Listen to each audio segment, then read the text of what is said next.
Comprei o carro da minha esposa falecida em um leilão. Nunca imaginei que aquele Civic prata, parado entre dezenas de outros veículos no pátio da Receita Federal, guardasse um segredo que destruiria tudo o que eu acreditava sobre minha família. Quando liguei o GPS pela primeira vez, encontrei uma rota salva. Apenas uma.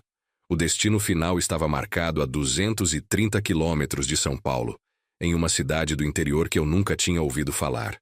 E havia uma nota de voz gravada, com a voz da minha esposa dizendo apenas: Geraldo, se você está ouvindo isso, significa que você me encontrou.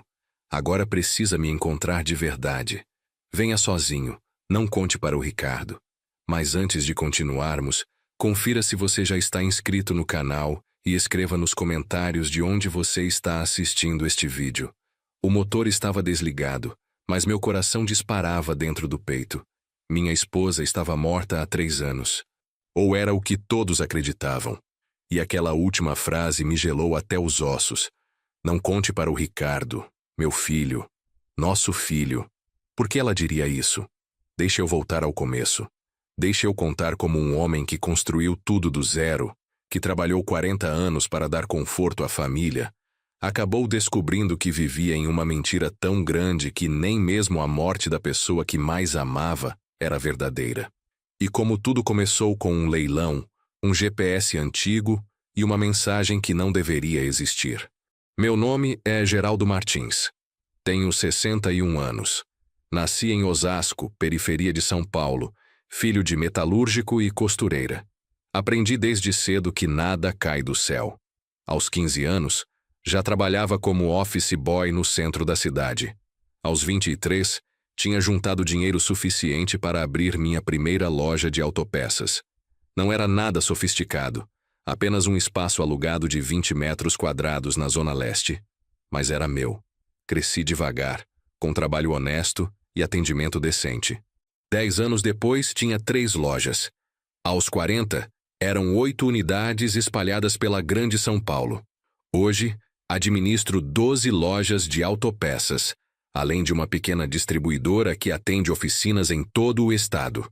Não sou rico como aparecem nas revistas, mas tenho patrimônio estimado em 8 milhões de reais. Dinheiro conquistado centavo por centavo, nota fiscal por nota fiscal. Conheci Helena quando eu tinha 32 anos. Ela tinha 28. Foi em um curso de gestão empresarial que fiz na Fundação Getúlio Vargas. Helena era professora de contabilidade, recém-formada, inteligente, organizada, com aquele jeito sério que escondia um sorriso lindo. Ela não se impressionou com minhas lojas. Ela se impressionou com minha disciplina, com a forma como eu anotava tudo, como fazia perguntas que os outros alunos não faziam. Nos casamos 1 ano depois, em cerimônia simples no cartório, com almoço para 50 pessoas em um restaurante na Avenida Paulista. Não tivemos lua de mel extravagante. Fomos para Campos do Jordão, ficamos 4 dias em uma pousada, caminhamos de mãos dadas, conversamos sobre futuro. Helena queria 3 filhos. Eu queria dar estabilidade para ela antes de pensar em filhos. Ricardo nasceu 2 anos depois do casamento. Foi parto complicado. Helena quase morreu de hemorragia. Os médicos disseram que não poderíamos ter mais filhos. Foi duro aceitar, mas aceitamos. Ricardo seria nosso único filho, e faríamos dele um homem de bem. Helena deixou a docência para se dedicar a ele nos primeiros anos. Depois voltou a trabalhar, mas dessa vez como contadora na minha empresa. Ela organizou tudo o que estava bagunçado. Sistematizou processos, criou controles, profissionalizou o que era amador. Fomos felizes. Não vou romantizar dizendo que foi perfeito, porque casamento nenhum é. Tivemos discussões sobre dinheiro, sobre como criar o Ricardo, sobre ambições diferentes. Eu queria expandir sempre.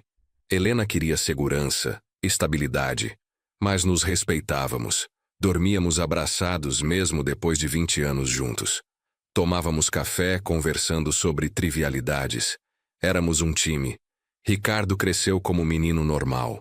Estudou em escola particular boa, mas não de elite. Jogava futebol aos sábados. Tirava notas medianas. Não era brilhante, mas também não dava trabalho. Aos 18, entrou na faculdade de administração.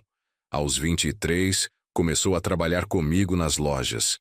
Eu tinha a esperança de que ele assumisse tudo um dia, que continuasse o legado que construí tijolo por tijolo. Mas a verdade é que Ricardo nunca teve fome. Nunca teve aquela garra que eu tinha. Ele chegava às 9, saía às 6. Nunca ficava até mais tarde resolvendo o problema. Nunca levava trabalho para casa. Eu tentava não cobrar demais. Lembrava que ele tinha direito de viver a vida dele. Mas no fundo me frustrava ver tanto potencial desperdiçado. Helena era quem mediava nossas tensões. Quando eu reclamava do Ricardo, ela me lembrava que nosso filho não precisava ser cópia minha. Quando o Ricardo reclamava da minha cobrança, ela explicava que eu só queria o melhor para ele. Era o equilíbrio da família, a cola que mantinha tudo unido, até o dia em que ela desapareceu. Foi em março de 2021, plena pandemia ainda. Muita gente morrendo, hospitais lotados, medo em todos os lugares. Helena tinha ido ao supermercado. Coisa simples, rotineira. Ela saiu de casa às 9 da manhã. Levou o Civic prata que tínhamos comprado 2 anos antes. Disse que voltaria para o almoço. Meio-dia chegou, ela não voltou. 1 hora, 2 horas. Liguei dezenas de vezes. Celular dava direto na caixa postal. Às 3 da tarde, a polícia bateu na minha porta. Um acidente na rodovia Anhanguera. Caminhão desgovernado tinha atingido vários carros. Um deles era o Civic prata, placa que eu sabia de cor. O carro tinha pegado fogo. O corpo estava carbonizado, irreconhecível. A identificação foi feita pela placa do veículo, pela carteira de motorista encontrada parcialmente intacta e, posteriormente, por análise dentária. Era Helena. Minha esposa estava morta. O velório foi de caixão fechado. A cremação aconteceu 2 dias depois. Eu estava em choque profundo, anestesiado. Ricardo chorou muito, ficou semanas sem conseguir trabalhar. Mas ele tinha 28 anos, era adulto, tinha namorada que o apoiava. Eu, aos 58, perdi a pessoa com quem dividia tudo. Entrei em depressão severa. Passei 6 meses praticamente sem sair de casa. Tomava remédios para dormir, para acordar, para não pensar. Ricardo assumiu as lojas durante minha ausência. Na época, achei que era sinal de maturidade. Ele finalmente estava mostrando responsabilidade, assumindo o que era necessário enquanto eu me recuperava. As reuniões aconteciam sem mim. Os pagamentos eram feitos. Os fornecedores continuavam sendo atendidos. Tudo funcionava. E eu, imerso na minha dor, agradecia por ter um filho em quem podia confiar. Levei quase 1 ano para voltar minimamente ao normal. A terapeuta dizia que era processo natural de luto, que não tinha prazo definido, que cada pessoa reagia de um jeito. Eu me sentia culpado por estar vivo, culpado por não ter ido ao supermercado no lugar dela, culpado por ter deixado ela sair sozinha em plena pandemia. Racionalmente, eu sabia que acidente era acidente. Mas o coração não entende lógica. Quando finalmente voltei às lojas, em meados de 2022, percebi que muita coisa tinha mudado. Ricardo tinha implementado novos sistemas, trocado alguns fornecedores, renegociado contratos. Ele dizia que era modernização necessária, que a empresa precisava se adaptar aos novos tempos. Eu confiei. Ele era meu filho. Era tudo o que me restava da família que construí. Mas comecei a notar pequenas coisas estranhas. Transferências bancárias que eu não reconhecia. Notas fiscais de serviços que nunca tinham sido prestados. Quando perguntava, Ricardo sempre tinha a explicação pronta. Era consultoria digital. Era adequação à Lei Geral de Proteção de Dados. Era investimento em tecnologia. Tudo fazia sentido na superfície. Mas alguma coisa me incomodava. Uma sensação ruim que eu não conseguia nomear. Comecei a investigar discretamente. Contratei um contador externo, de fora da empresa, para revisar os livros do último ano. O relatório que recebi me deixou em choque. Havia discrepâncias de quase R$ 1.200.000. Dinheiro que tinha saído da empresa sem justificativa clara. empresas fantasmas recebendo pagamentos, notas fiscais frias. Um esquema bem montado, mas não perfeito o suficiente para enganar quem realmente entendia do negócio. Confrontei Ricardo em uma tarde de quinta-feira. Estávamos sozinhos no escritório principal. Mostrei o relatório. Perguntei diretamente: onde está esse dinheiro? Ele ficou pálido, gaguejou. Depois se recompôs e disse que eram investimentos que ele tinha feito sem me consultar, que tinha formado uma holding paralela para proteger nosso patrimônio de impostos. Que o contador estava errado, que eu não entendia de planejamento tributário moderno. Não acreditei. Disse que queria nomes, documentos, comprovações. Ele prometeu trazer tudo na semana seguinte. Mas a semana passou e nada. Quando cobrei novamente, ele explodiu. Disse que eu não confiava nele.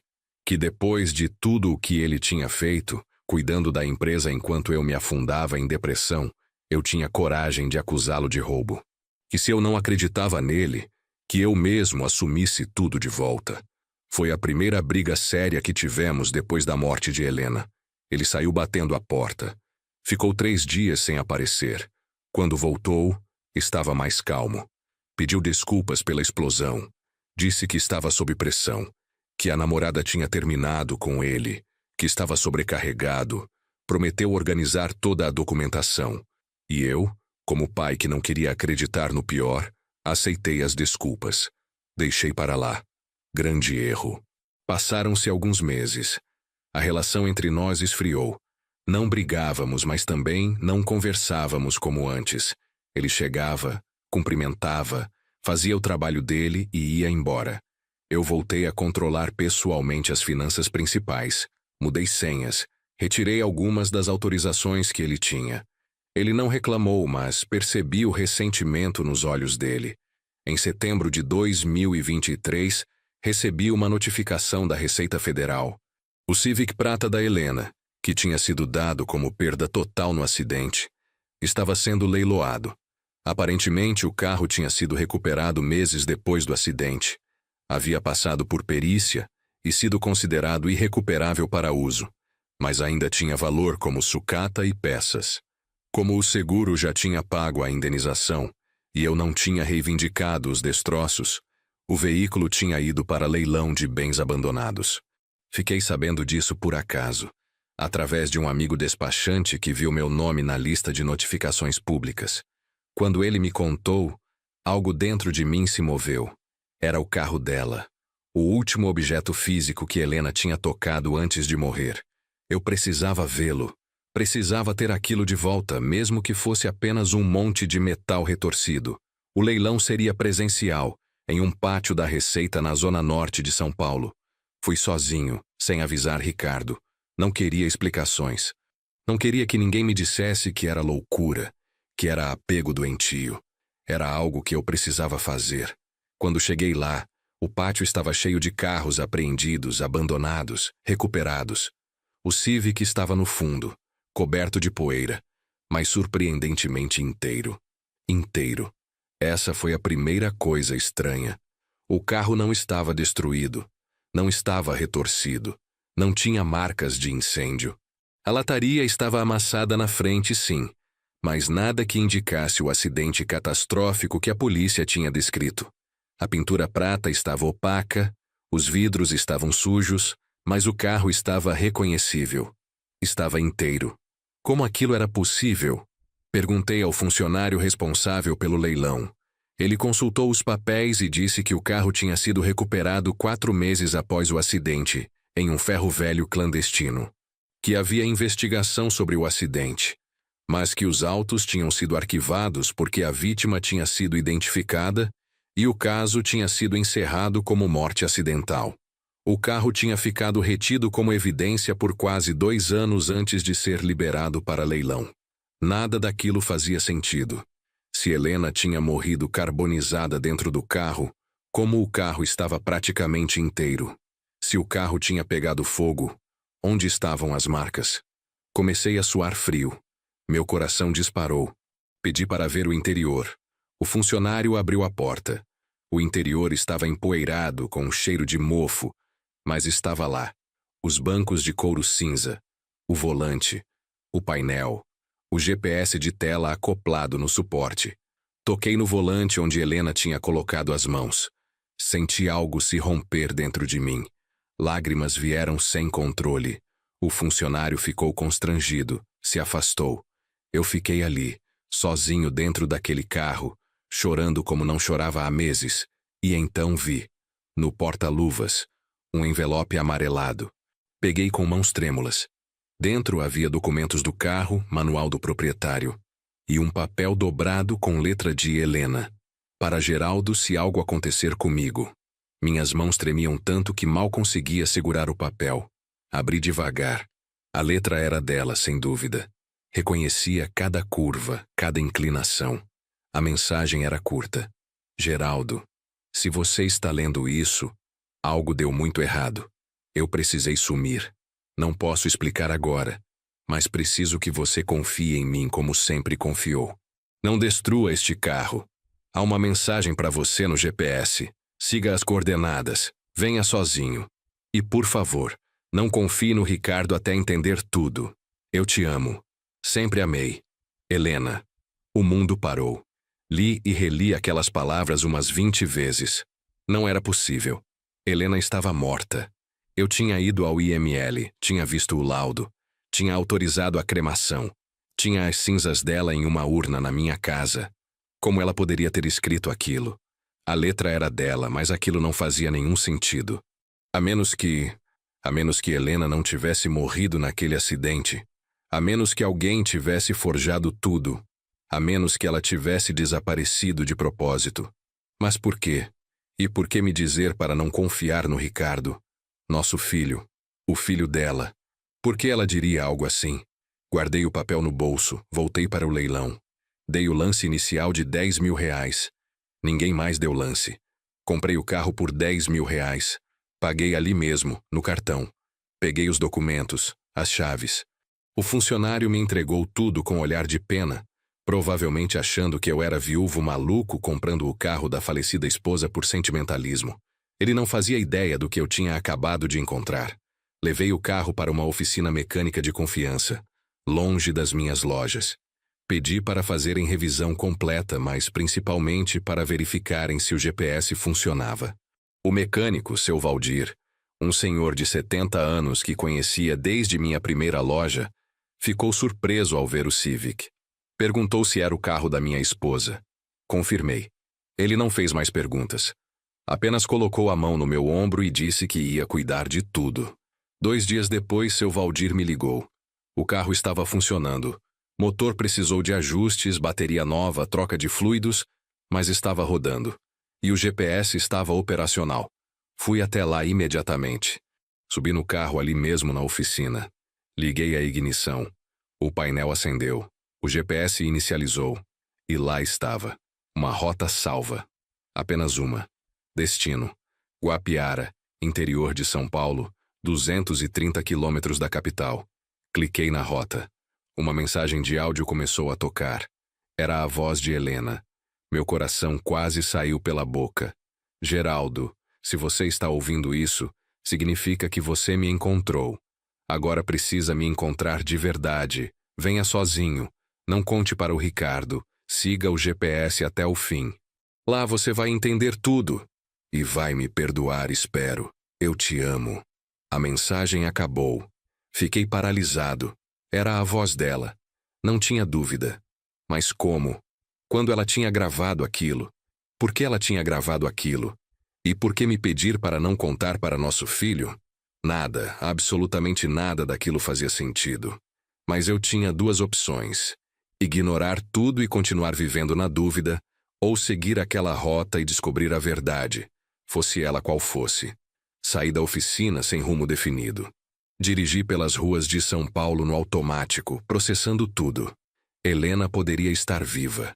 Minha esposa poderia estar viva há 3 anos, escondida, enquanto eu sofria, enquanto eu me culpava, enquanto eu quase morria de depressão. Como ela pôde fazer isso? Como ela pôde me deixar acreditar que ela estava morta? Que tipo de situação desesperadora faria alguém fingir a própria morte? E o recado sobre o Ricardo? Aquilo me corroía. Não confie no Ricardo. Por quê? O que meu filho tinha a ver com tudo isso? Ele tinha 25 anos quando Helena desapareceu. Era praticamente um menino ainda. Ele tinha chorado no velório. Tinha ficado destruído. Como ele poderia estar envolvido em algo? A menos que o dinheiro desviado da empresa tivesse relação com isso. A menos que Ricardo soubesse de algo que eu não sabia. A menos que Helena tivesse descoberto algo sobre nosso filho e precisado desaparecer por causa disso. Meu estômago embrulhou. Parei o carro no acostamento e vomitei. Não podia ser verdade. Não podia ser. Quando voltei para casa naquela noite, Ricardo estava lá. Ele tinha chave e às vezes aparecia para jantar. Perguntou onde eu tinha estado o dia todo. Menti. Disse que tinha ido resolver problemas em uma das lojas. Ele aceitou sem questionar. Jantamos em silêncio. Ele falou sobre alguma promoção que queria fazer. Eu ouvi sem prestar atenção. Minha cabeça estava em Guapiara, em Helena, em tudo o que não fazia sentido. Depois que Ricardo foi embora, sentei na sala com um copo de uísque. Olhei para a urna com as cinzas de Helena na estante. De quem eram aquelas cinzas? Se Helena estava viva, quem tinha morrido naquele acidente? Ou será que não tinha tido acidente nenhum? Será que tudo tinha sido forjado? Mas como? Como se forja um acidente, um corpo carbonizado, um laudo do IML? Precisava de respostas, mas também precisava de cuidado. Se havia algo errado, se havia alguém perigoso envolvido, eu não podia simplesmente sair contando para todo mundo. Precisava ir sozinho para Guapiara, como Helena tinha pedido. Precisava ver com meus próprios olhos se ela estava realmente lá. Depois decidiria o que fazer. Na manhã seguinte avisei no escritório que ia viajar por uns dias. Assuntos pessoais. Deixei Ricardo responsável, mas sem acesso às contas principais. Ele estranhou. Perguntou para onde eu ia. Disse que ia para o litoral, que precisava descansar. Ele ofereceu companhia. Agradeci, mas recusei. Disse que queria ficar sozinho. Ele não insistiu. Peguei o Civic cedo, às 6 da manhã de uma terça-feira. Abasteci, verifiquei os pneus, peguei água e alguns lanches. A viagem até Guapiara levaria aproximadamente 4 horas. Liguei o GPS. A rota estava lá. Apertei iniciar. A voz mecânica do aparelho começou a me guiar. Siga em frente por 15 quilômetros. Eu segui. Não tinha mais volta. A estrada era boa no começo. Rodovia Regis Bittencourt, sentido sul. Movimento normal de caminhões e carros. Eu dirigia no piloto automático, mãos no volante, olhos na pista, mente em outro lugar. Pensava em Helena, na primeira vez que a vi, no primeiro beijo, no dia do casamento, no nascimento do Ricardo, em cada momento bom que tivemos. Será que tudo tinha sido verdade? Ou havia mentiras que eu nunca percebi? Parei para abastecer novamente e tomar café em um posto próximo a Itapeva. O atendente era jovem, simpático. Perguntou se eu ia para Guapiara. Confirmei. Ele disse que era cidade pequena, tranquila, com muitas cachoeiras, lugar bonito para descansar. Sorri sem responder. Não estava indo para descansar. Estava indo atrás de um fantasma. Voltei para o carro. Mais 1 hora de estrada. O GPS agora indicava estradas menores, vicinais. A paisagem mudou. Menos carros, mais verde, montanhas ao fundo. Era bonito de um jeito melancólico. O tipo de lugar onde alguém poderia desaparecer se quisesse. Onde ninguém faria perguntas. Onde a vida poderia recomeçar do zero. Guapiara apareceu no horizonte ao meio-dia. Cidade pequena, ruas de paralelepípedo no centro, casas simples, comércio local. Nada de especial. O GPS me levou para além do centro por uma estrada de terra. 5 quilômetros depois, a voz mecânica anunciou: "Você chegou ao seu destino." Olhei ao redor. Uma casa pequena, de madeira, cercada por árvores. Havia fumaça saindo da chaminé. Alguém estava lá. Desliguei o motor. Fiquei sentado dentro do carro por alguns minutos, apenas olhando para a casa. Era simples. Varanda pequena na frente, telhado de 2 águas, janelas de madeira pintadas de branco. Um jardim modesto com flores. Tudo muito tranquilo, muito normal. Mas meu coração batia como se fosse explodir. Desci do carro. Caminhei devagar até a porta. Bati 3 vezes. Silêncio. Bati novamente. Escutei passos do outro lado. A porta se abriu. E lá estava ela. Helena, minha esposa. Viva. Mais magra, cabelos mais curtos, sem maquiagem, roupas simples. Mas era ela.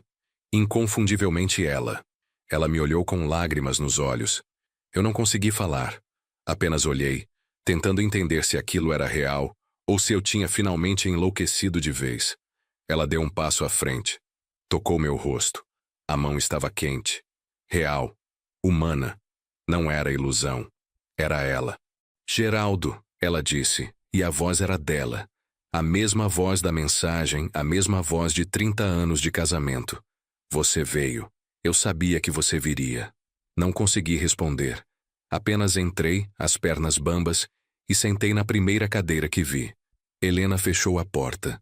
Trouxe um copo de água. Sentou na minha frente. E esperou que eu falasse. Mas as palavras não vinham.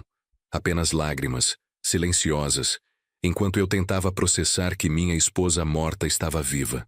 Finalmente consegui falar. Minha voz saiu rouca, quebrada. Você está viva. Você está viva e me deixou acreditar por 3 anos que você estava morta. Por quê? Por que você faria isso comigo? Helena baixou os olhos. As lágrimas dela caíam também. Porque se eu não fizesse, eu estaria realmente morta. E você também, provavelmente. Do que você está falando? Minha voz subiu de tom. Raiva começava a misturar com o choque. Que tipo de explicação é essa?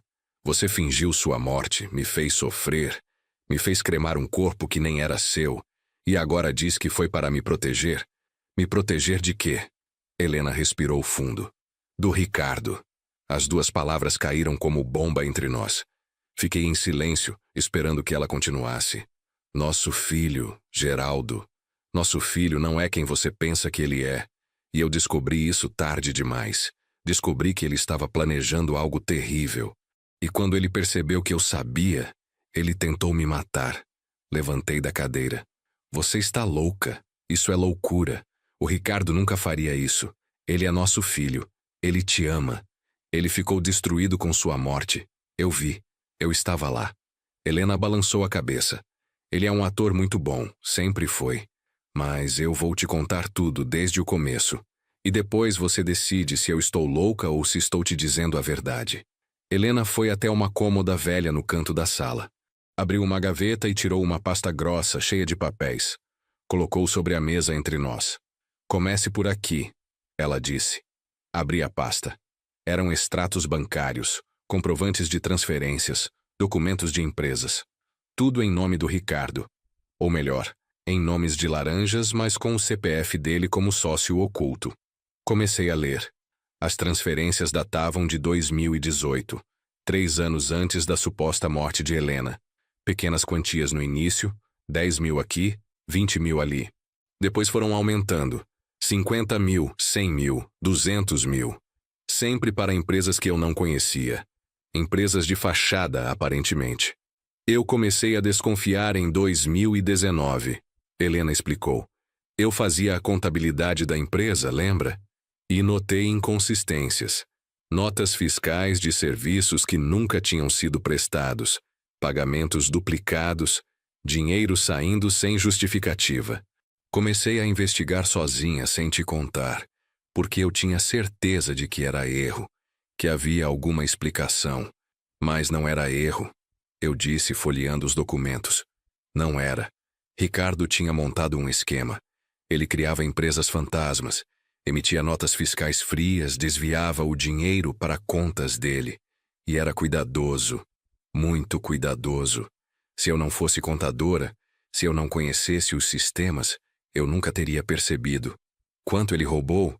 Minha voz estava sem emoção. Eu estava tentando processar tudo de forma racional. Helena olhou para mim com pena. Até o momento em que eu desapareci, ele tinha desviado aproximadamente 2.800.000 reais. Ao longo de 3 anos. Quase 1 milhão por ano. E você nunca percebeu porque ele sempre teve acesso privilegiado, porque você confiava nele, porque ele é seu filho. 2.800.000 reais. Mais dinheiro do que eu ganhava em um ano. Desviado pelo meu próprio filho. Senti a sala girar. Por que você não me contou? Por que não veio falar comigo assim que descobriu? Helena se aproximou, segurou minhas mãos. Porque eu precisava de provas. Precisava ter certeza absoluta. E porque eu tinha medo de como você reagiria. Você sempre o defendeu, sempre arranjou desculpas para os erros dele. Eu tinha medo de que você não acreditasse em mim. Eu acreditaria. Eu sempre acreditei em você. Minha voz falhou. Você acreditaria? Helena me olhou com tristeza. Geraldo, quantas vezes eu te disse que o Ricardo estava gastando além do que ganhava? Quantas vezes eu apontei que ele trocava de carro todo ano, que viajava demais, que usava roupas caríssimas? E o que você dizia? Que ele era jovem, que estava aproveitando a vida, que era meu filho também. E eu deveria ter orgulho dele. As palavras dela me atingiram como socos, porque eram verdade. Eu sempre tinha arranjado desculpas para o Ricardo. Sempre achei que Helena era rigorosa demais, controladora demais. Mas, mesmo assim, eu insisti. Você deveria ter me contado. Nós resolveríamos juntos. Não precisava ter chegado a isso. Helena soltou minhas mãos e caminhou até a janela. Eu ia te contar. Tinha marcado o dia, era 2 de março de 2021. Lembra? Eu tinha pedido para você não marcar nada importante naquele dia porque precisávamos conversar. Você lembra disso? Eu lembrava. Vagamente. Era poucos dias antes do acidente. Helena tinha dito que precisávamos ter uma conversa séria. Eu achei que era sobre aposentadoria, sobre vendermos as lojas e nos mudarmos para o interior. Lembro. Mas então por que não conversamos? Porque na noite anterior eu cometi um erro que quase me custou a vida. Helena se virou para mim e havia medo genuíno em seus olhos. Eu confrontei o Ricardo, sozinha. Sem você saber. Achei que ele confessaria, que choraria, que pediria perdão. Achei que ainda havia salvação para ele. Helena voltou a se sentar. Sua voz estava baixa agora, como se reviver aquela memória doesse fisicamente. Foi na noite de 1º de março. Você tinha saído para jantar com fornecedores.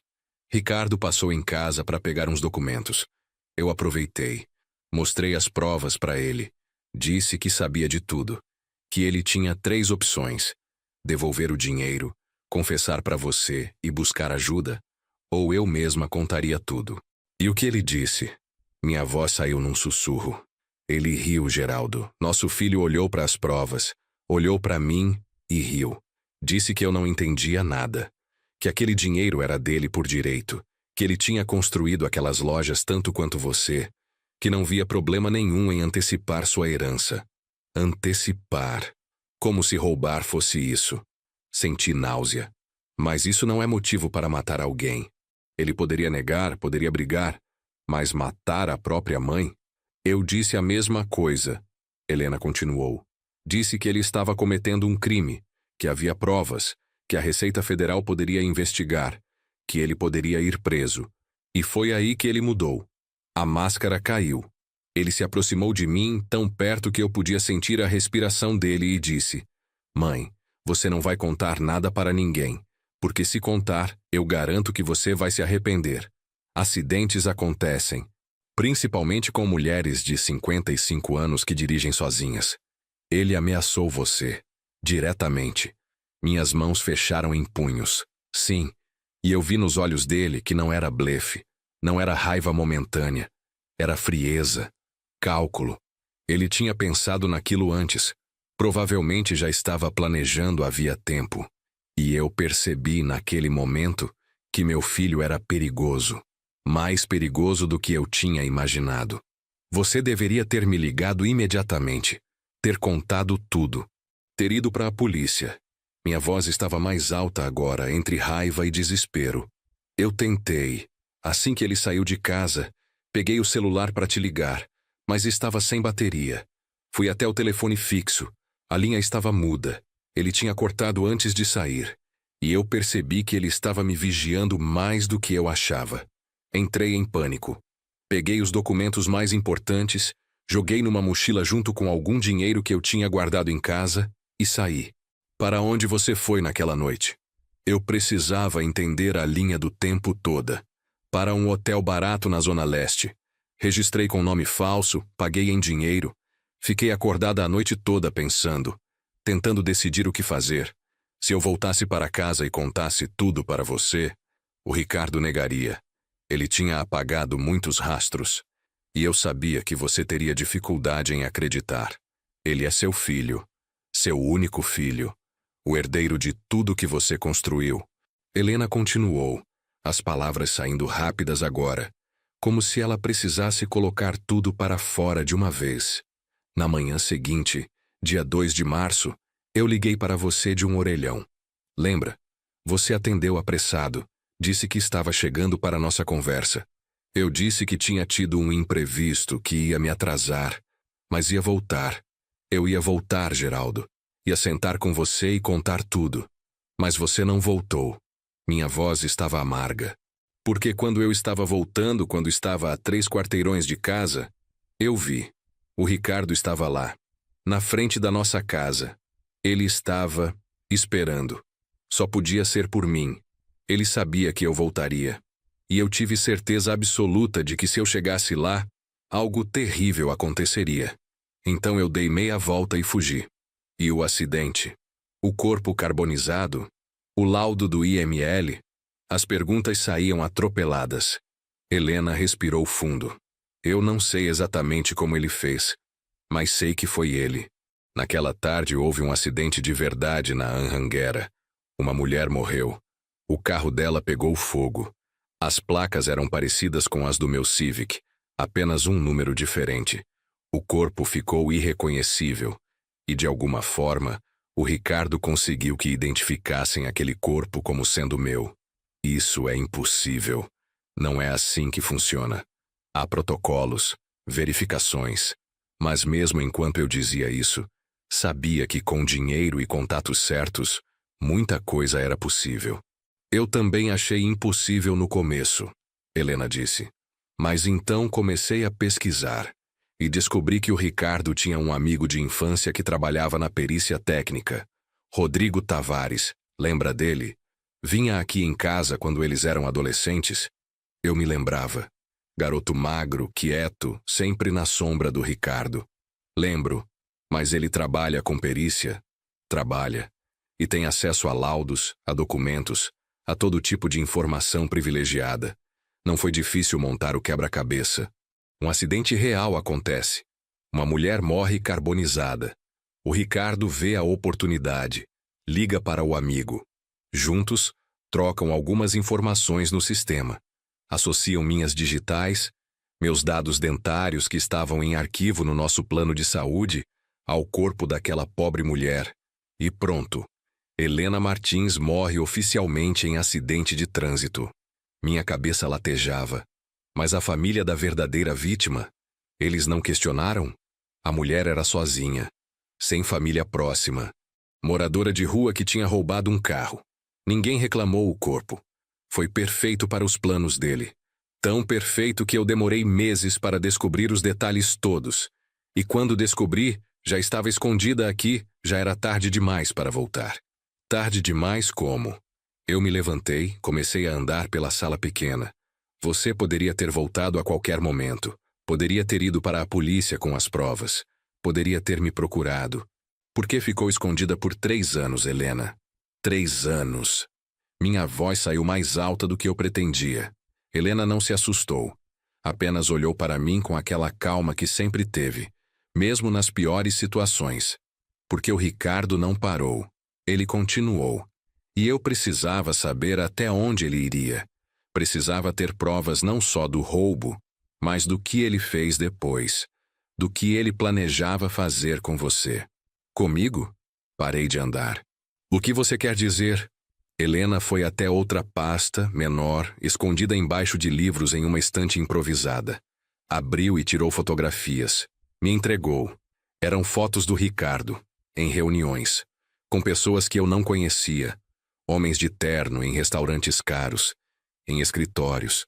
Enquanto você estava em depressão, enquanto mal conseguia sair da cama, o Ricardo assumiu tudo e começou a fazer mudanças. Mudanças que você mal notou porque estava sedado, medicado, ausente. Olhei as fotos. Datas no canto inferior direito. Julho de 2021. Agosto. Setembro. Meses depois da morte de Helena. Quem são essas pessoas? Advogados especializados em sucessão. Contadores que trabalham com offshore. Consultores financeiros que ajudam a esconder patrimônio. Helena apontou para cada foto. O Ricardo estava planejando seu futuro sem você. Ele estava criando estruturas para, quando você morresse, ele herdar tudo limpo, sem impostos pesados, sem complicações, sem rastros. Isso não é crime. É planejamento sucessório, muitos empresários fazem. Mas minha voz soava fraca até para mim mesmo. Você está certo. Não seria crime se não fosse por um detalhe. Helena tirou outro documento, um relatório médico. Em outubro de 2021, 6 meses depois da minha morte, você foi internado com intoxicação alimentar grave. Lembra? Eu me lembrava. Tinha sido terrível. Vômitos, diarreia, febre alta. Os médicos disseram que era intoxicação por frutos do mar estragados. Fiquei 3 dias internado. Lembro. E daí? Não foi intoxicação alimentar. Foi envenenamento, proposital, dosagem pequena, não letal, mas suficiente para te debilitar. E quem estava cuidando de você naquele período? Quem preparava sua comida, levava suas refeições? O Ricardo. Meu filho estava levando marmitas para casa, dizendo que eu precisava comer melhor, que ele tinha contratado uma cozinheira para fazer comida saudável para mim. Não pode ser verdade. Eu tenho uma amiga que trabalha no laboratório do hospital. Helena continuou, implacável. Ela conseguiu uma amostra do seu sangue daquele dia. Guardo até hoje, congelada. Há traços de arsênico. Não quantidade suficiente para matar, mas suficiente para deixar você muito doente. E se continuasse sendo administrado regularmente, eventualmente levaria a uma falência múltipla de órgãos. Pareceria morte natural, complicação da depressão, do luto, da idade. Sentei novamente. Minhas pernas não me sustentavam mais. Ele tentou me matar. Meu filho tentou me matar. Sim, mas não conseguiu porque você parou de aceitar a comida dele. Lembra? Você disse que não estava com apetite, que preferia comer sozinho. E ele parou de insistir. Mudou de estratégia. Voltou a ser o filho dedicado, o que cuidava dos negócios enquanto você se recuperava. Minha mente voltou aos meses seguintes. Ricardo realmente tinha parado de levar comida. Tinha voltado a ser mais distante, mais profissional. Na época, achei que ele tinha finalmente entendido que eu precisava de espaço. Mas, na verdade, ele tinha apenas pausado o plano, esperando a próxima oportunidade. Por que você não me contou nada? Por que não me procurou quando descobriu isso? Minha voz estava quebrada. Lágrimas começavam a descer. Por que você estava sendo vigiado, Geraldo? O Ricardo tinha colocado câmeras na sua casa, grampos no seu telefone. Ele monitorava tudo. Se eu aparecesse, se eu ligasse, ele saberia imediatamente. E mataria os dois. A essa altura, ele já tinha matado uma vez, já tinha envenenado o próprio pai. Ele não tinha mais limites. Helena se ajoelhou na minha frente, segurou meu rosto com as 2 mãos. Eu precisava esperar. Precisava juntar provas irrefutáveis. E precisava que você descobrisse por conta própria, sem que ele suspeitasse. Por isso o GPS. Por isso a mensagem no carro. Eu sabia que eventualmente o carro iria para leilão. Eu tinha programado tudo para que, se você o comprasse, encontrasse as pistas. E viesse até mim. E se eu não tivesse comprado o carro? Se outra pessoa tivesse comprado? Minha voz estava baixa. Eu tinha planos alternativos, mas eu conhecia você. Sabia que você compraria. Porque você me amava. E porque você nunca consegue deixar o passado ir embora completamente. Ela sorriu triste. É uma das coisas que eu sempre amei em você. Sua lealdade, mesmo que ela te machuque. Ficamos em silêncio por longos minutos. Eu processando, ela esperando. Finalmente perguntei: e agora? O que fazemos agora? Helena se levantou, voltou para a cadeira dela. Agora você tem uma escolha. Pode ir embora. Voltar para São Paulo. Fingir que nunca me encontrou. Continuar vivendo sua vida com o Ricardo, sabendo o que ele é, mas escolhendo ignorar. Muitos pais fazem isso. Escolhem os filhos mesmo sabendo que são monstros. Ou, eu já sabia qual seria a outra opção. Ou você me ajuda a expor ele, a juntar as provas finais que faltam, a garantir que ele pague pelo que fez, não só pelos roubos, mas pela tentativa de homicídio, pelo que ele fez com aquela mulher do acidente, por tudo. Helena me olhou firme. Mas se escolher esse caminho, você precisa estar pronto para perder seu filho, para vê-lo na cadeia, para aceitar que o menino que você criou se tornou outra coisa. Pensei na minha vida dos últimos 3 anos, na depressão, no sofrimento, nas noites sem dormir, nas vezes que pensei em desistir de tudo. Pensei em Helena, escondida aqui, sozinha, fugindo do próprio filho, me protegendo do jeito que ela podia. O que você precisa que eu faça? O alívio no rosto dela foi visível. Preciso que você volte, que haja normalmente, que não deixe o Ricardo desconfiar de nada. E que plante uma isca que vai fazê-lo se revelar completamente. Que tipo de isca? Você vai dizer para ele que está doente, muito doente, câncer talvez, terminal, que os médicos deram 6 meses, e que você quer começar a organizar sua sucessão, quer passar tudo para ele oficialmente, enquanto ainda está lúcido. Helena falava com a precisão de quem tinha planejado cada detalhe. Ele vai surtar, vai ficar ansioso, vai querer acelerar tudo. E é aí que ele vai cometer erros. Erros que vamos documentar, completei. Exatamente. Tenho um investigador particular trabalhando comigo há 2 anos, ex-policial federal, confiável. Ele vai colocar escutas legais nos lugares certos. Vai fotografar, gravar, documentar tudo. E quando tivermos provas suficientes, vamos para a polícia. Não para a polícia local, onde o Ricardo pode ter contatos.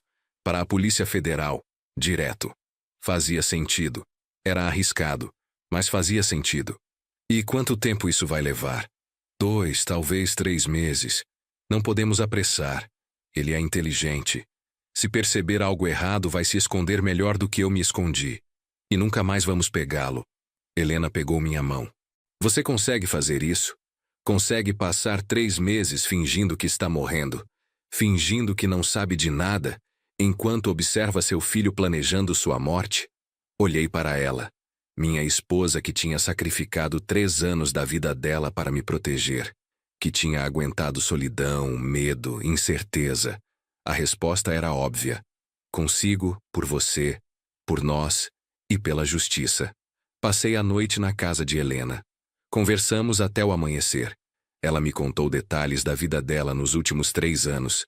Como tinha usado documentos falsos que comprou de um despachante corrupto. Como tinha alugado aquela casa pagando em dinheiro, sem contrato formal. Como trabalhava remotamente fazendo contabilidade para pequenas empresas sob nome fictício. Como sobrevivia com pouco, sempre com medo de ser descoberta. Você tem ideia de quantas vezes eu quis voltar? Ela disse deitada no sofá, eu numa poltrona velha ao lado.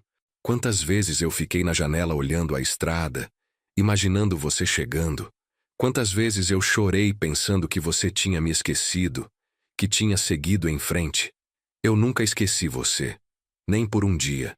Minha voz era firme. Mesmo achando que você estava morta, eu ainda conversava com você. Ainda te contava como foi o dia. Ainda dormia do seu lado da cama. Ela chorou. Eu também. 3 anos de lágrimas represadas finalmente saindo. Mas não nos tocamos além das mãos dadas. Era cedo demais. Havia muita dor ainda. Muita mágoa não resolvida. O amor estava lá, mas machucado, precisando de tempo para cicatrizar. De manhã, tomamos café juntos. Pão com manteiga, café preto, frutas que ela tinha no quintal. Tudo simples, mas era a refeição mais importante que tínhamos compartilhado em anos. Quando você volta? Ela perguntou. Hoje à tarde. Não posso ficar mais tempo. Se o Ricardo começar a desconfiar, tudo desmorona. Lavei a louça enquanto Helena organizava documentos que eu levaria comigo. Cópias de tudo. Provas que eu precisava estudar, entender, guardar em lugar seguro. Geraldo. Ela me chamou quando eu estava prestes a sair. Eu preciso que você entenda uma coisa. Quando isso acabar, quando o Ricardo estiver preso, as coisas não vão voltar a ser como eram. Nós não vamos voltar a ser como éramos. Eu sei. E eu sabia. Não éramos mais o casal que se casou há 30 anos. Não éramos nem as mesmas pessoas de 3 anos atrás. Trauma muda as pessoas. E nós tínhamos trauma suficiente para mudar qualquer um. Mas eu ainda te amo. Ela continuou. De um jeito diferente, talvez. Um jeito mais triste, mais cansado. Mas ainda amo. E quero tentar reconstruir se você quiser também. Eu quero. Abracei ela na porta. Um abraço longo, apertado, que dizia mais do que palavras poderiam. Depois entrei no Civic e dirigi de volta para São Paulo. De volta para a vida onde eu teria que ser o melhor ator que já fui. Cheguei em São Paulo no fim da tarde. Ricardo me ligou assim que entrei na cidade. Pai, onde você está? Estou te ligando desde ontem. Você disse que ia para o litoral por um dia, mas sumiu por 2. Desculpa, filho. Eu precisava pensar. Fui para mais longe do que planejei. Fiquei em um hotel sem sinal de celular. Foi bom, me fez bem. Minha voz estava natural. Calma. Como se nada tivesse mudado. Você está bem? Sua voz está estranha. Estou bem, só cansado da viagem. Vou para casa tomar um banho e dormir cedo. Amanhã te vejo na loja, tudo bem? Ele hesitou. Tudo bem. Descanse. A gente conversa amanhã. Desliguei. Minhas mãos tremiam no volante. Acabei de ter minha primeira conversa com meu filho sabendo que ele tinha tentado me matar. Sabendo que ele tinha feito minha esposa desaparecer. Sabendo que ele era capaz de qualquer coisa. E eu tinha que fingir normalidade. Tinha que ser convincente. Porque minha vida e a de Helena dependiam disso. Em casa guardei os documentos que Helena me deu em um cofre escondido no meu escritório. Lugar que Ricardo não conhecia. Que ninguém conhecia. Tomei banho demorado, tentando lavar a tensão. Depois sentei na sala com a urna que supostamente continha as cinzas de Helena e ri. Um riso amargo, sem alegria. De quem eram aquelas cinzas? Da mulher do acidente? Ou era apenas cinza qualquer que Ricardo tinha colocado ali para completar a farsa? Na manhã seguinte, fui para a loja principal. Ricardo já estava lá, como sempre. Sorriso no rosto, terno impecável, cabelo penteado. A imagem do filho perfeito. Bom dia, pai. Dormiu bem? Bem. E você? Como foram as coisas por aqui? Sentei na minha mesa. Ele sentou na cadeira em frente. Tranquilo. Nada demais. Mas precisamos conversar sobre expansão. Tenho uma proposta para abrir mais 2 lojas, uma em Campinas e outra em Santos. Os números são bons. Posso te mostrar. Claro, mas antes, eu preciso te contar uma coisa. Respirei fundo, preparando para a mentira que mudaria tudo. Eu fui ao médico semana passada. Fiz aqueles exames de rotina que você vive me cobrando. Vi a postura dele mudar sutilmente. Ficou mais atento. E, está tudo bem?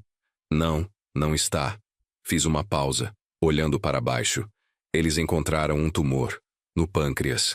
Avançado. O silêncio que se seguiu foi pesado. Quando olhei para cima, vi algo nos olhos do Ricardo que me gelou. Não era tristeza, não era preocupação, era expectativa, quase esperança. Quanto tempo? Ele perguntou, voz controlada. 6 meses, talvez menos. Os médicos foram claros. Não há tratamento eficaz nesse estágio. Só cuidados paliativos. Outra mentira, mas necessária. Ricardo se levantou, deu a volta na mesa, colocou a mão no meu ombro. O toque me deu arrepios.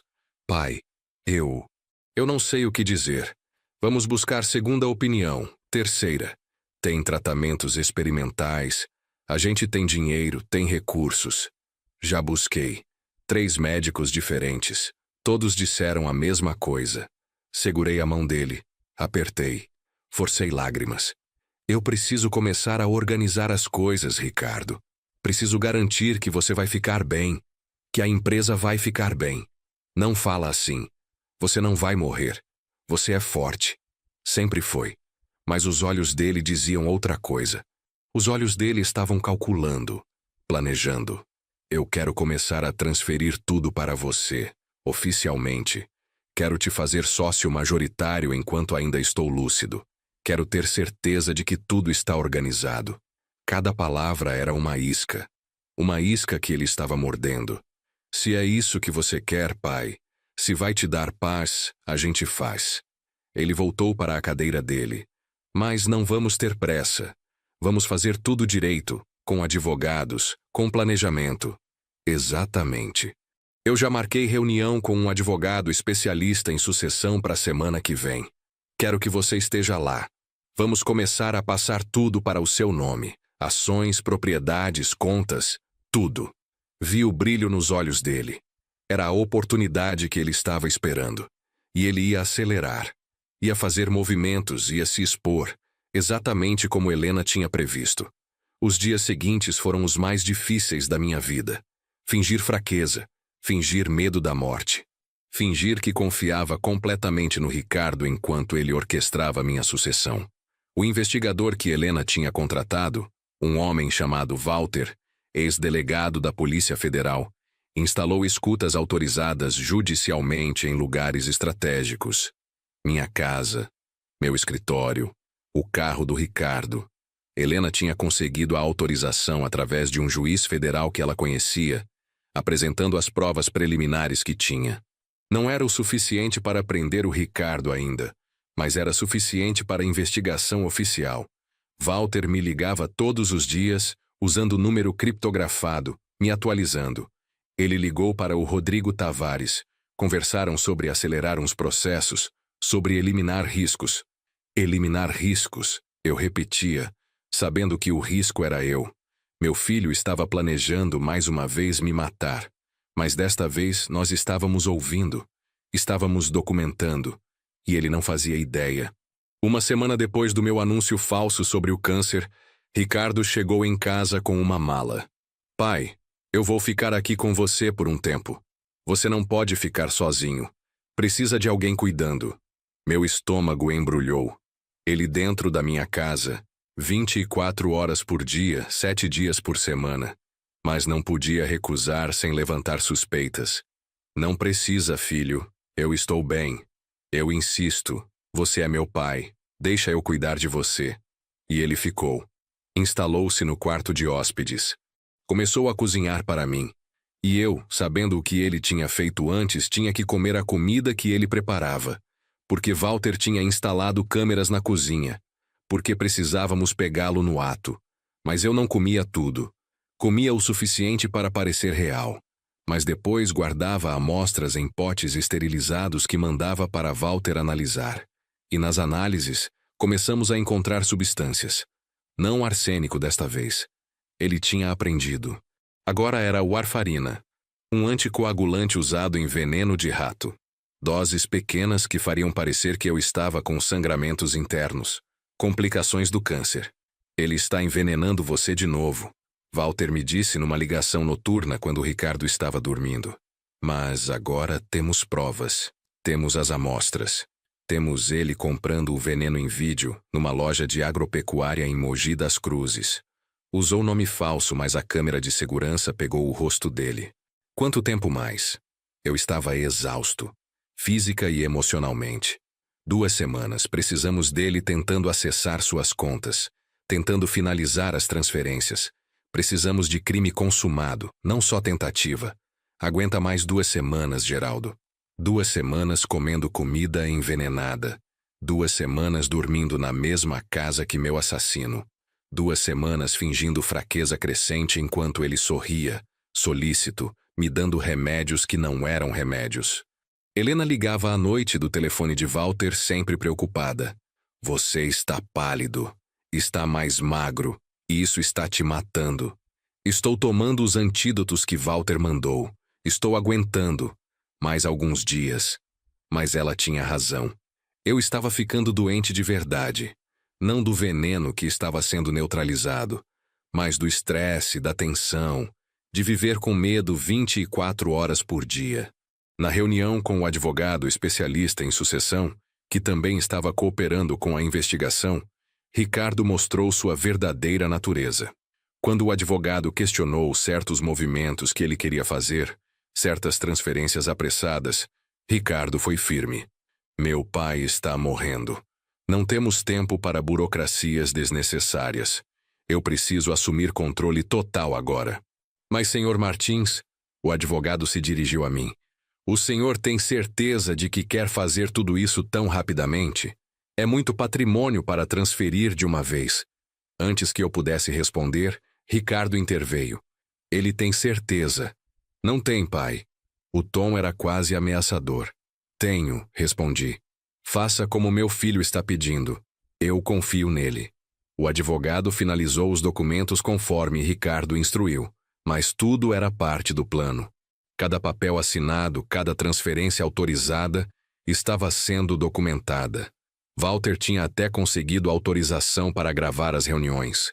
Tínhamos Ricardo em vídeo pressionando para acelerar processos, manipulando situações, demonstrando uma urgência que não fazia sentido para alguém que genuinamente se importava com o pai moribundo.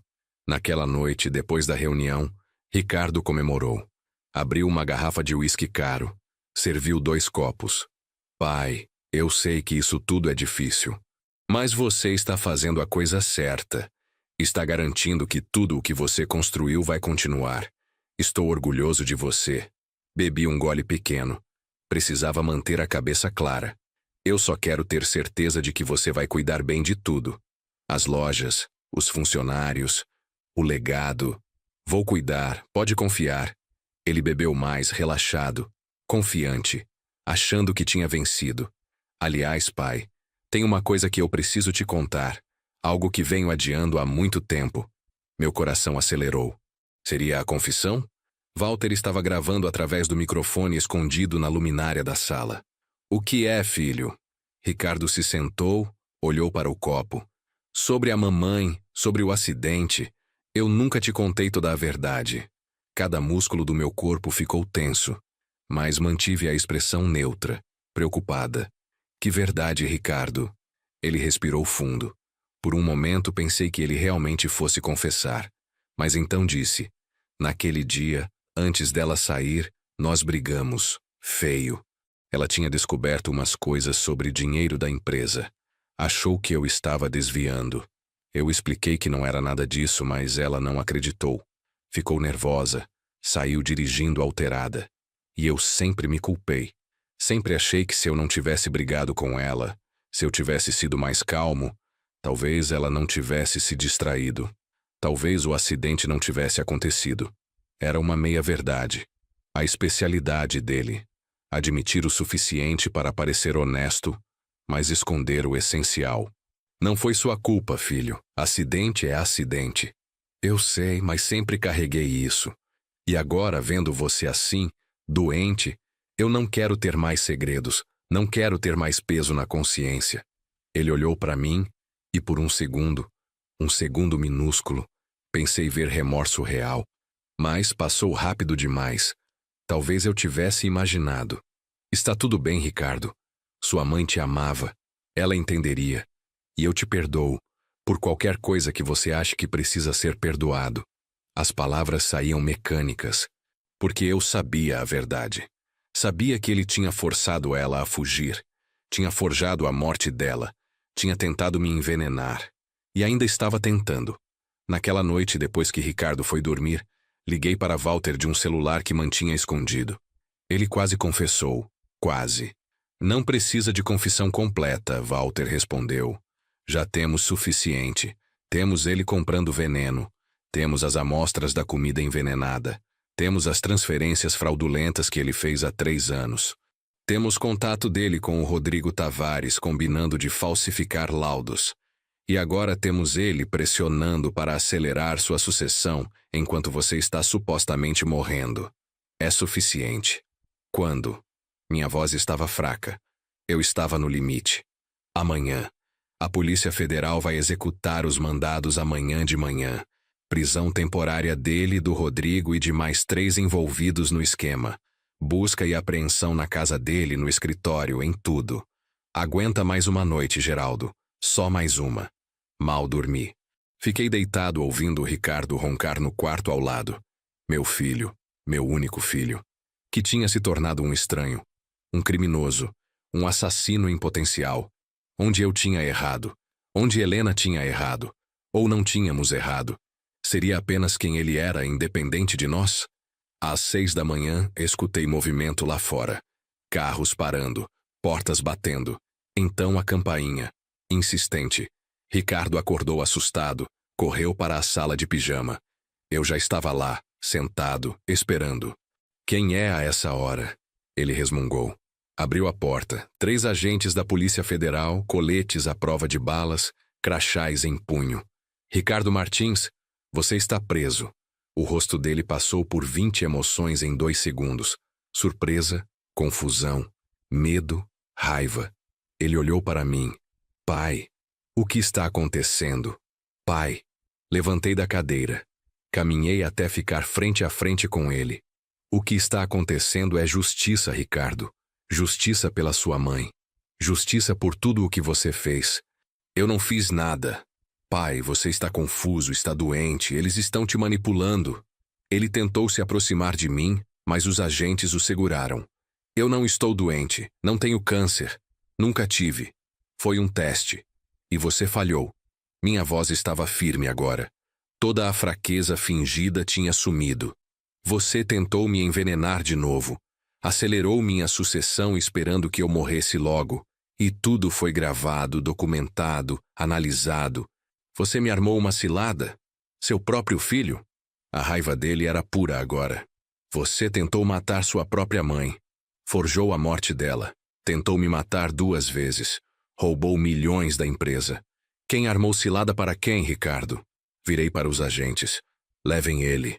Enquanto o algemavam, ele gritava, ameaças, xingamentos, depois súplicas.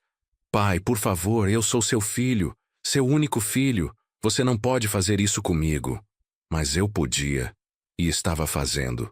Depois que levaram Ricardo, a casa ficou em silêncio sepulcral. Walter chegou minutos depois com Helena. Ela entrou devagar, olhando ao redor da casa que tinha sido dela, que ela não via há 3 anos. Acabou, ela disse. Não era pergunta, era constatação. Acabou, confirmei. Nos abraçamos ali no meio da sala, chorando.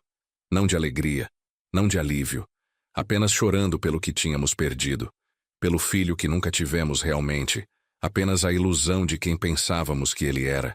Os dias seguintes foram um borrão de depoimentos, advogados e imprensa. A história vazou, claro.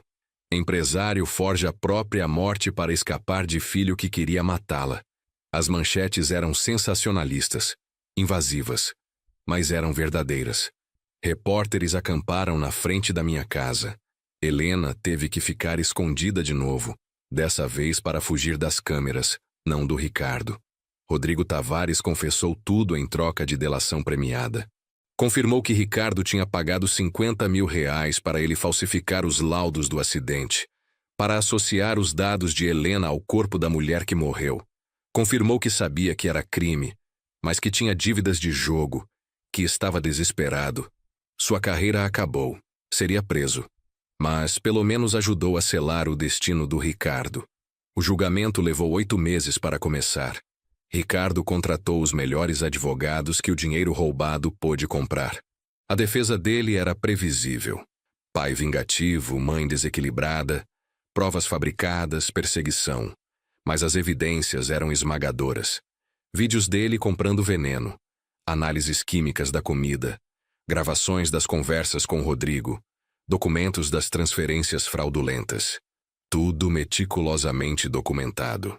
Helena teve que testemunhar. Foi a parte mais difícil. Ela subiu ao banco das testemunhas e olhou para o filho pela primeira vez em 3 anos. Ricardo a encarou de volta, e pela primeira vez desde que tudo começou, eu vi algo além de cálculo nos olhos dele. Vi mágoa. Talvez até amor distorcido. Por que você me abandonou?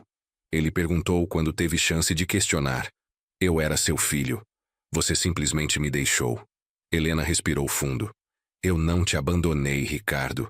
Eu fugi de você. Porque você tinha se tornado alguém que eu não reconhecia mais. Alguém que era capaz de me machucar. E eu escolhi sobreviver. Você me transformou nisso. A voz dele subiu. Vocês dois sempre me cobrando, sempre esperando que eu fosse perfeito, sempre me comparando com o pai que construiu o império do zero. Eu nunca fui suficiente. Você era suficiente, Helena disse, lágrimas descendo. Sempre foi. Mas você queria mais, queria tudo. E estava disposto a nos matar para conseguir. O júri deliberou por 12 horas. Quando voltaram, o veredicto era unânime. Culpado em todas as acusações. Tentativa de homicídio qualificado por 2 vezes. Falsificação de documentos públicos, fraude, peculato. A sentença foi lida pelo juiz, um homem de 60 anos com expressão cansada. Ricardo Martins, você é condenado a 23 anos de prisão em regime fechado sem possibilidade de progressão antes de cumpridos 8 anos. Ricardo não reagiu.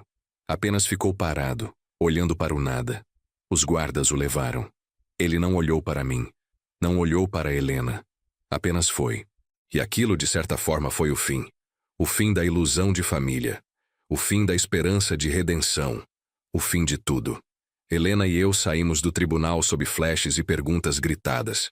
Walter e 2 seguranças particulares que contratamos nos escoltaram até o carro. Fomos para um hotel discreto onde estávamos morando temporariamente. Nossa casa tinha se tornado território de curiosos e jornalistas. Pensávamos em vendê-la, começar em outro lugar. Naquela noite, sentados em quartos separados de hotel impessoal, Helena bateu na minha porta. Posso entrar? Abri. Ela entrou, sentou na beirada da cama. Como você está? Não sei. Vazio. Aliviado. Destruído. Tudo ao mesmo tempo. Sentei ao lado dela, mas mantendo distância. Ainda havia tanto não dito entre nós. Eu devia ter visto os sinais, ela disse, quando ele era pequeno. A forma como ele manipulava situações. Como nunca assumia a culpa. Como sempre tinha desculpa. Mas eu ignorei porque ele era meu filho. Porque mães sempre acham que podem consertar, que amor é suficiente. Não foi culpa sua. Nem minha. Algumas pessoas simplesmente são assim. Mas eu não acreditava completamente nas minhas próprias palavras. Sempre haveria dúvida. Sempre haveria a pergunta, e se? O que a gente faz agora? Helena perguntou. Como a gente segue em frente disso? Pensei por longo tempo. Acho que a gente começa reconhecendo que não somos mais quem éramos. Que 3 anos mudaram você. Que descobrir tudo isso mudou eu. E que talvez não seja sobre voltar ao que era, mas sobre construir algo novo. Você ainda me quer na sua vida? Mesmo depois de tudo? Mesmo eu tendo sumido? Tendo te deixado sofrer? Sua voz estava vulnerável. Você me salvou. Se não tivesse feito o que fez, nenhum de nós dois estaria aqui. O Ricardo teria conseguido. Então sim, eu te quero na minha vida. Mas diferente. Mais devagar. Com honestidade que a gente nunca teve antes. Peguei a mão dela. Vamos tentar de novo? Ela apertou minha mão. Vamos tentar. Nos meses seguintes começamos terapia de casal. Algo que nunca tínhamos feito antes porque sempre achamos que éramos fortes o suficiente para resolver tudo sozinhos. Mas não éramos. Ninguém é. Trabalhamos através da raiva, do ressentimento, da dor. Helena com culpa de mãe que não conseguiu salvar o filho. Eu com culpa de pai que não viu quem o filho realmente era. Vendemos a casa em São Paulo. Muitas memórias ruins. Compramos uma casa menor em cidade do interior, perto de onde Helena tinha se escondido. Irônico, talvez, mas aquele lugar tinha se tornado refúgio para ela, e ela queria manter alguma conexão. Eu reestruturei as lojas, coloquei gerentes de confiança, me afastei do operacional. Aos 62 anos, estava finalmente me aposentando. De verdade. Helena voltou a trabalhar. Não como contadora da minha empresa, mas oferecendo consultoria para pequenos negócios da região. Ela precisava de identidade própria, De propósito que não dependesse de mim. E eu apoiei. Porque pela primeira vez, eu entendia que casamento saudável não é duas pessoas vivendo uma para a outra, mas duas pessoas completas escolhendo viver juntas.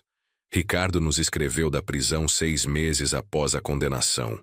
Uma carta longa, confusa, cheia de raiva e ao mesmo tempo de súplicas.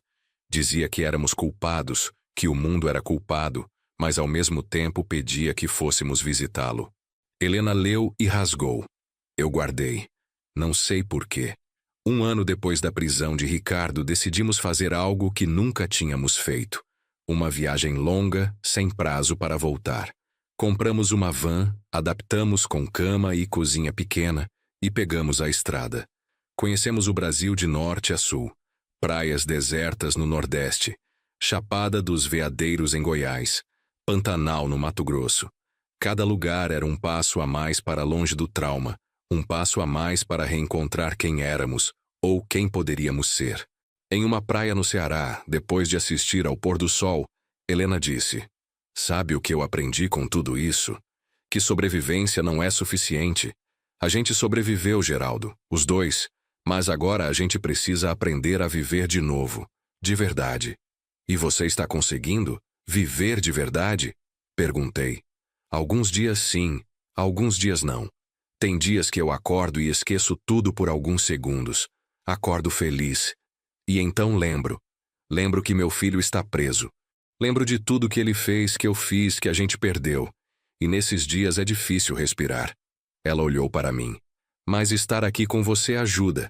Saber que a gente sobreviveu juntos ajuda." Segurei a mão dela. "A gente vai ficar bem. Não sei quando. Não sei como. Mas vai." E eu acreditava nisso. Ou pelo menos estava aprendendo a acreditar. 2 anos após a condenação, recebemos notícia de que Ricardo tinha tentado suicídio na prisão. Não conseguiu. Foi impedido por outros detentos, ironicamente. Ficou em observação psiquiátrica por 30 dias. O sistema prisional nos notificou, perguntou se queríamos visitá-lo.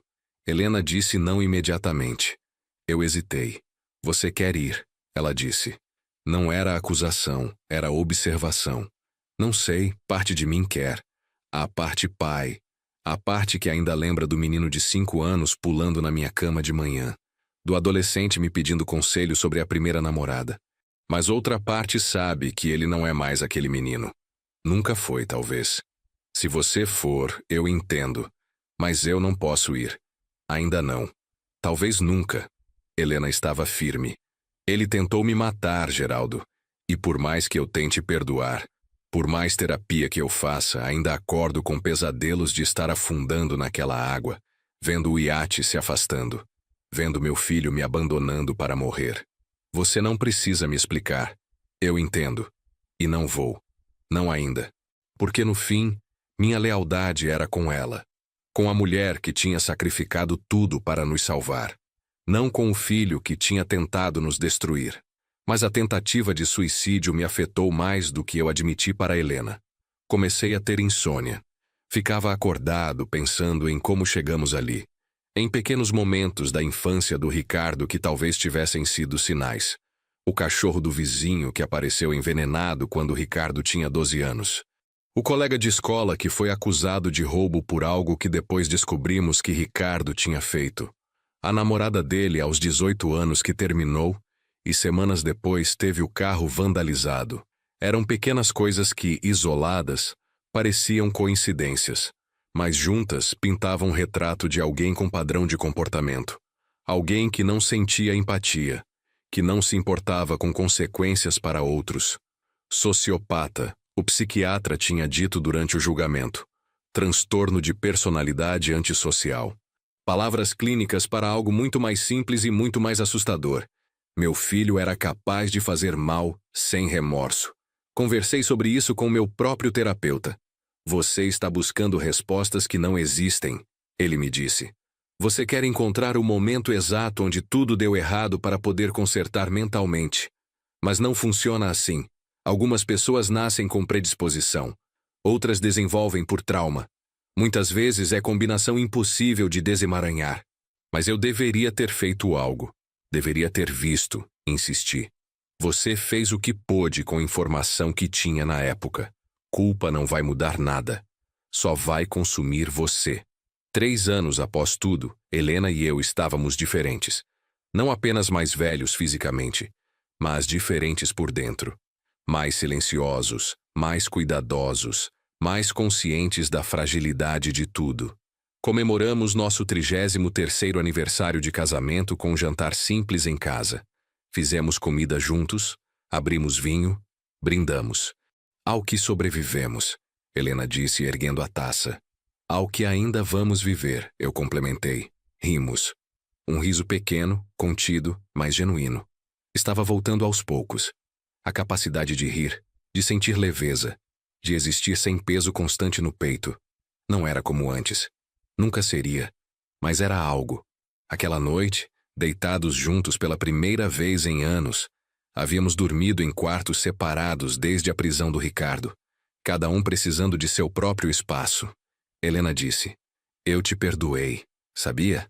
Perdoou o quê? Perguntei genuinamente confuso. Por não ter visto.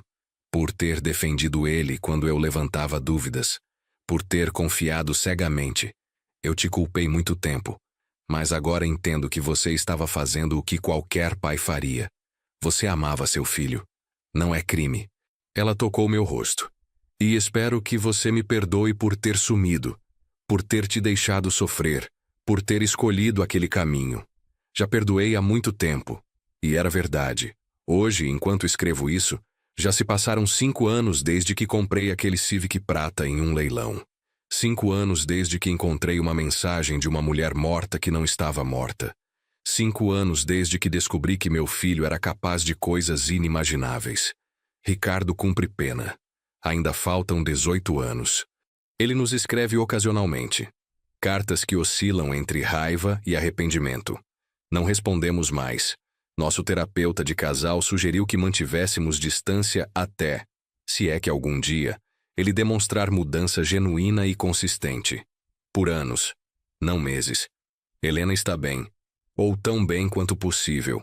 Ela tem dias ruins, mas tem mais dias bons agora. Voltou a sorrir com facilidade.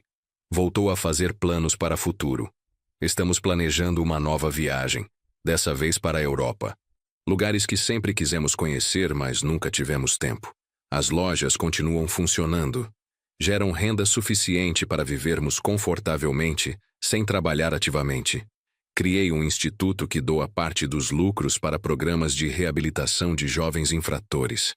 Talvez não consiga salvar meu próprio filho, mas posso tentar ajudar outros. E o Civic? Está guardado em uma garagem. Não consigo me desfazer dele. É o objeto que conecta tudo. A morte falsa, a mensagem escondida, o reencontro, a salvação. É uma relíquia de trauma, mas também de sobrevivência, de amor que foi forte o suficiente para sobreviver a 3 anos de separação e uma traição impensável. Se você está lendo ou ouvindo esta história, talvez esteja passando por algo parecido. Talvez tenha descoberto que alguém que você ama não é quem você pensava. Talvez esteja lidando com traição familiar. Talvez esteja se perguntando se é possível sobreviver quando seu mundo desmorona. Eu não tenho respostas fáceis, não tenho fórmulas mágicas. Mas tenho isto. Você vai sobreviver. Vai doer de maneiras que você não imaginava serem possíveis. Vai questionar tudo. Suas escolhas, seu julgamento, seu próprio valor. Mas você vai sobreviver. E um dia, talvez não logo, talvez daqui a anos, você vai acordar e a primeira coisa que vai sentir não será dor. Será algo novo, pequeno, frágil, mas presente. Esperança, talvez. Ou simplesmente vontade de ver o que o dia traz. E isso, descobri, é suficiente para recomeçar. Meu nome é Geraldo Martins. Tenho 66 anos. Comprei o carro da minha esposa falecida em um leilão. O GPS guardava uma mensagem dela. E essa mensagem salvou nossas vidas e destruiu uma família ao mesmo tempo. Mas estamos aqui. Sobrevivemos. E vamos continuar sobrevivendo, um dia de cada vez, juntos.